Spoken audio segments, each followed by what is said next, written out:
Hey guys and gals, Pat over here, Fellsmere Fishing Headquarters. Got a quick fishing report for you guys. Got a lot of changes going on. We got a storm coming. We got some severe, drastic drop in temperature coming, so that cold front's gonna play a big part. It's gonna change things for sure. And these guys are here to tell you what's going on. We got the best captains on the lake with me, so y'all know Captain Steve and Captain Dan and Captain Mike, best guys out there. You know, if you ever need a guide trip, man, give us a call over here, Hauling Bass Guide Service, and you got FL Big Bass Adventures. If y'all want to do it, man, make it happen kind of quick, because these guys are booking up. It's getting into the season, so, and the fishing is really good, and they're here to tell you about it. So what's going on, Stevie? Well, today was a great day, but I'll get to that in a second. Just quickly, the shiner bite's on fire right now. The fish that are around the pits, or that were in the pits, are starting to slide up onto the flats really nice right now. If you find a nice flat off of some of those deeper pits, you need to fish them. Just, you can put it on a cork, you can free line it. We're catching them both ways. You put them on a cork, we're hooking them in the back, free lining them through the mouth. And we're catching them both ways. We had a trip yesterday, we had 2 boats.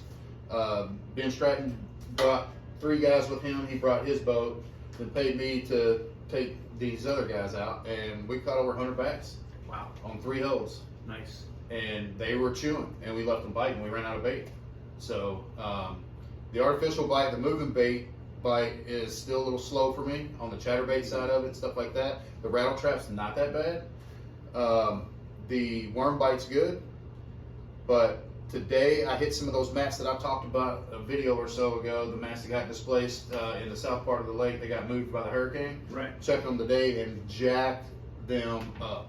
Nice. And I mean jacked them up. And I'm boat flipping 5-6 pounders, man. I've seen the pictures. A handful of them, you know what I mean? Not just 1 or 2, a handful. Right.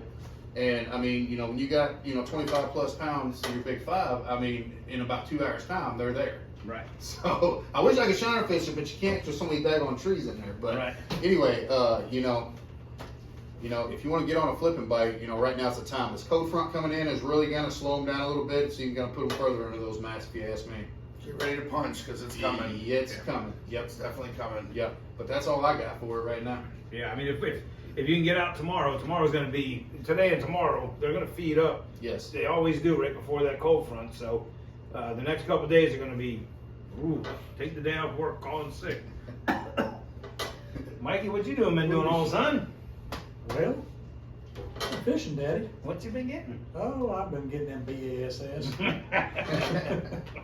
I tell you what, I fished high school 2 days, and I just went searching and kind of just fished clumps. And it's really funny. My good fish, I got a 7 and a bunch of 3s and 4s and 5s, but they were all in 45 feet of water. So like Steve was saying, I was going around looking in the pits, and I'd see giant schools of fish. Man, I was strolling them, DD22, drop shotting them, trying to do whatever. And I would look at them on my radar. They didn't even look. You bring that thing through that school, and there was a bunch of fish grouped. There's still a bunch of groups out there. They wouldn't eat. But they wouldn't eat. So then I just said, oh, heck with it. And I went and throwing some paddle tails and the old poppy shed and some worms up, just clump hunting. And it was good. I mean, but I can tell, but I was always fishing wind. I don't know if anybody's just trying to get out of the wind, but you got to fish in the wind. Current, gotta have it. Yeah, I mean, and then Three Forks, well, it's still on fire. I had to pull a guy out of the trees the other day. He drove his brand new boat up in there. He called me up and said, man, I'm stuck. Man. His boat was 4 feet up. Oh, man. I pulled him off. But just anywhere that you find, like in the mornings, it's kind of hit or miss, but when that wind comes up and it starts hitting on any break in the dikes or any of the clumps or any of the stuff that's there, it's creating currents, and those fish are staging up on that. And that's kind of a pattern from now until March. And they're really feeding up now. I mean, Big time. With the spawn coming, and if they're not already on beds, I mean, I know some guys said they've seen them on beds. I haven't, but it's got to be. We got to be getting real close. Yeah, this moon, I am usually like in the back of Three Forks is super clear, But I haven't seen him up on the lilies yet, and I haven't seen any pulling grass. You know, a lot of times you sit there and you're just watching pulling the hydrilla out. But I haven't seen that yet. But where I'm catching them, they're grouped up. There's 2 or 3 or 4. So it's like a bunch of little males, and then I'm like that 7 came off of after a couple smalls. Right. So she was in the mix. You know, Right. Right. taking phone numbers, I guess. But Yeah. it's fun. You know, I would just say be a little bold and try something. You know, I mean, I see the same boats in the same places, and where I fished, there wasn't nobody, and I was catching fish. So Wow. it's just Yeah, the fish are showing up in places where they haven't been. yeah. They're definitely doing that. So Right. How about you, Big D? I'm gonna say the spec bite's been decent for the past week. I've been doing a lot of spec fishing. Started doing some jigging for the first time here in the last week. Deep. Most people jig, they run, 18 inches, 2 feet of line through the grass, 5 feet. Get it down.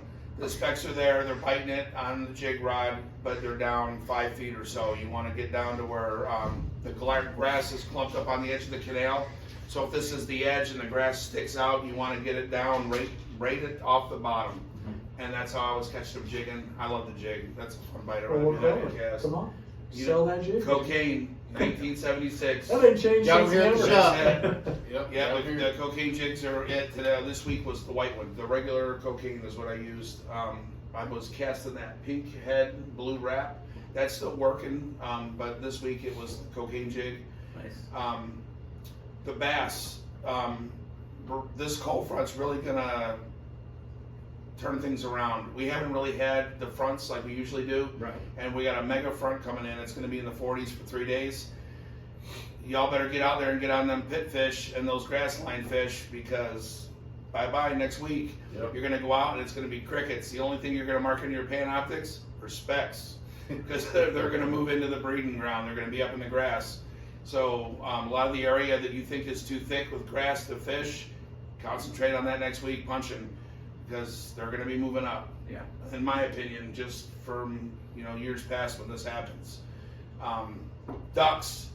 I've been doing a lot of duck scouting after I've been fishing, and if you guys want to go on a duck hunt, I'm going to tell you I have never seen so many ducks this early in my life.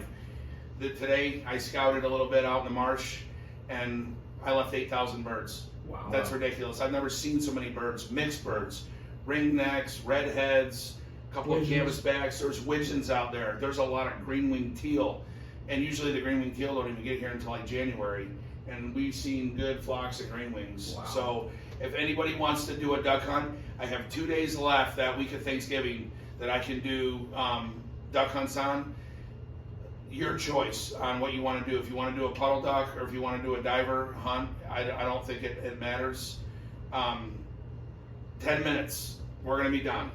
Like, it's going to be that good. I really don't see a hunt going past 7:30 with a 3-man limit. That's how many birds are out there. Nice. So if you guys are looking to, to try it, or, if you really want to see what it's about, I sell crack. Just call me. You can look me up on Facebook. We'll take you out. You'll be buying a $60,000 mud boat. Yeah. So, but the spec bite is going to turn on with this cold front. They've been biting pretty good, but this week is going to really turn them on. So if you're struggling with bass, pick up that jig. Start jigging, start pulling. You can even cast, but the spec bite is going to happen Thursday night. I'm going to do my first night trip. We're going to go out and throw some minnows out there on those clumps in that deep edge with some lights. So if you guys have never done that and would like to try a night trip, that's something else that I do for specs. It's live bait. You're just bobber fishing, but it's a great time. That's how you put meat in the cooler right there. It's definitely, the night bite is awesome if you've never done it. So Good stuff. 1 minute. Good stuff. that's what I got. All right. Well, that's about it, guys. And I know the MLF boys are out there. They're doing their tournament out there, and they're going to hit, I think, 3 or 4 of the lakes during the week here this week. I know they're at Headwaters today. They'll probably go to Steak Marsh tomorrow. I know some of the guys were calling up, wondering about it. I mean, they'll be there early in the morning and in the afternoon. Probably the afternoon, because some of the guys want to, go meet them or whatever. But the afternoon's the best. I would say probably around 4, between 3 and 4. They have a big tent set up out there at the boat ramp at Headwaters today. Yeah, good luck to Bobby and Chris Lane. They're our good friends, and Yep. we're rooting for them. They're in the mix out there. So Big Bobby. go get them, Big Bass Bobby Lane. And other than that, guys, the road on 512 is still closed. Can't get to Garcia from here. You got to go to 60 still to get to the boat ramp. They haven't started the construction on the grade road yet. Now I know they dumped the rock and everything out there. They're prepping for it. I have a feeling that it's because of the storm that's coming on Wednesday is the reason why they didn't start today. The only thing I can think of. But it's in motion. They're going to do it. So I know a lot of the guys have been calling and asking about that as well. It's going to happen. When? Probably after the storm, the end of the week. So anyway, guys, we appreciate y'all watching. We thank the guides, the captains. Appreciate you guys so much, man. And good luck. Tight lines, boys.